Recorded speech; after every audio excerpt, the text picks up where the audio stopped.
Hello, welcome back to WonderCon, and I'm Heidi McDonald, and today I am with the one, the only, Mr. Rob Liefeld. Yay, Heidi, I love you. Good to see you. Good to see you, honey. Good to see you. It's great to see you. Oh my So God, excited. thank you so much for coming by here. Oh, this is the best. So you just got off your panel, right? Yes, yes. Now, what was the subject of your Major panel? X. Heidi, I've been on the campaign trail. I did the gauntlet of Emerald City, C2E2. Oh my God, and we gotta I'm talk. almost done. So, Yeah. And it's all been about servicing Major X. I'm treating this like a movie opening. I'm out there pounding the pavement trying to get the message out. In case someone hasn't heard, what is Major X? So Major X is my new series. It comes out April 3rd from Marvel Comics. It lands a brand new, I think, major player into the mutant universe, which is kind of what the idea was. Give it another try. I planted some good oak trees. Gonna try and plant another one. And Marvel rolled out the red carpet. Every time I thought I'm gonna get like sidetracked, they're like, no, Rob, go ahead, do this. And so if you don't like it, it's 100% me. I picked the art team, the inkers, the colorist. Like, this is my vision. It's a blast. I work with great people. The campaign has been Who is Major X? So hold on, is he someone we know? No, he's brand new. I wouldn't do that. I wouldn't. So it's not like it's really Wood God, you know? No, it's my favorite it's not. stuff. No, I love Wood God too. I know, right? Wood God. Wood God. John Byrne did him the best in Marvel team up. Keith Giffen did him good too. I mean, Wood God. Go look up Wood God, people. All right, but Major X Yes, Major is not X. Wood God. We've established that. No, he's a brand new character. Like I said, I could not be more thrilled. The book came out great. We're 4 issues in. It's a 6-issue series. Comes out twice a month, April, May, June. I think it moves at a great pace. It's different. And who is the artist on it again? So I drew the bookends. Then my partner in crime from Image Comics and X-Men, Will Spartaccio, the delightful, amazing, and most talented artist that like kind of went into semi-retirement. And I pulled him out. When I was getting the pages, I was like, okay, this is the best Wills has ever done. I'm not saying this because he's drawn my story. I'm envious of this work. This work is amazing. And he gets to page 20, I think, is everyone seeing this? And he finishes the book, and Will sends me the most beautiful note. He said, Rob, this rejuvenated me. This reignited my passion. I will draw whatever you write the rest of my career. And I said, Will, you have touched me. I cannot tell you how much I love this work. And I told him yesterday on the floor here, I said, people are going to freak when they see his issue is the best. Another guy named Brent Peoples was working at DC doing the Titans. He's very good also. Really very good. You got a good eye there, guy. man. Good eye. He had done a short story for me that never saw publication, but I've always loved Brent. I see him on the convention trail. I asked him at New York Comic Con, because I knew this was coming up, I said, are you going to be free? He said, I just finished my last Titans book.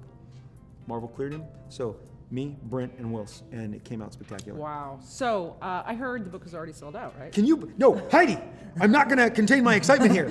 The best, when David Gabriel, hello David, head of sales at Marvel Comics, wakes you up to say, hey, you sold out. We got to go back to press. We need to show the cover to the second issue, but it's kind of spoiler. I said, David, it's 7 a.m. I don't know how to tell you this, but I already took care of this by 9 a.m. Pacific.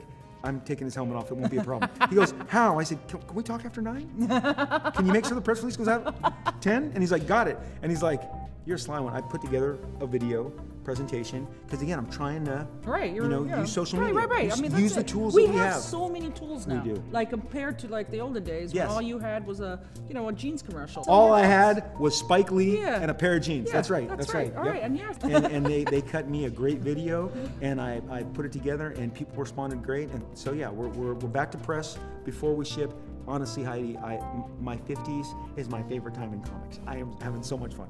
It is. It's a really good time. fun. I was talking to probably some of you know Ryan Leibowitz from the Yes, Coven of Apple, course. and we were talking about, we've both kind of grown up in comics. Yes. As you have also. All of us. But the good part of growing up in comics is that we get to see comics grow up. That's right.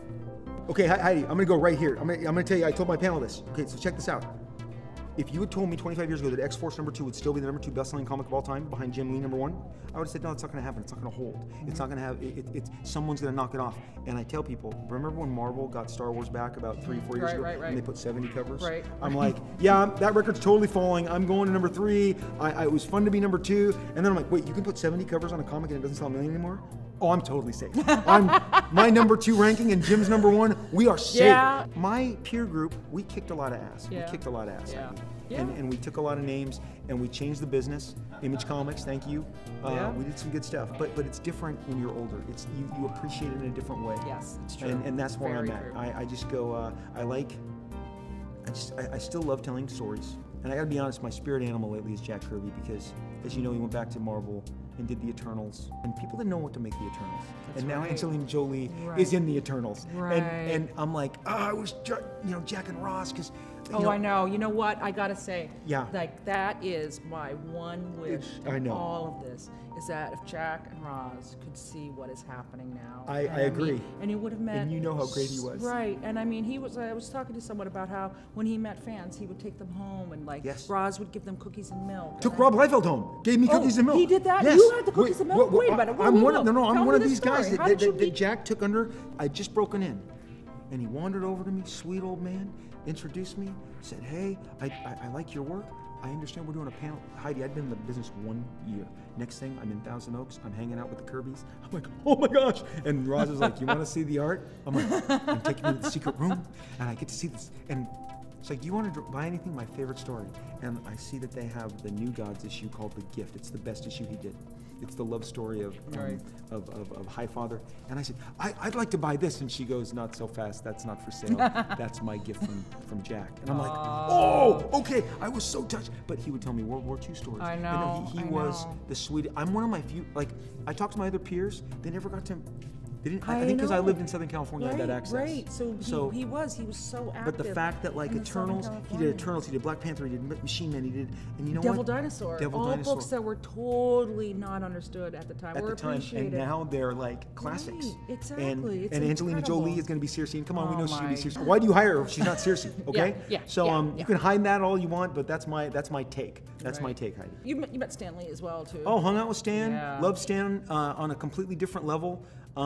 Stan was the best spokesperson our business ever had. Right. And he had a passion for selling comics to the public, where Jack just was too busy making the magic. He was. He was so busy cranking out.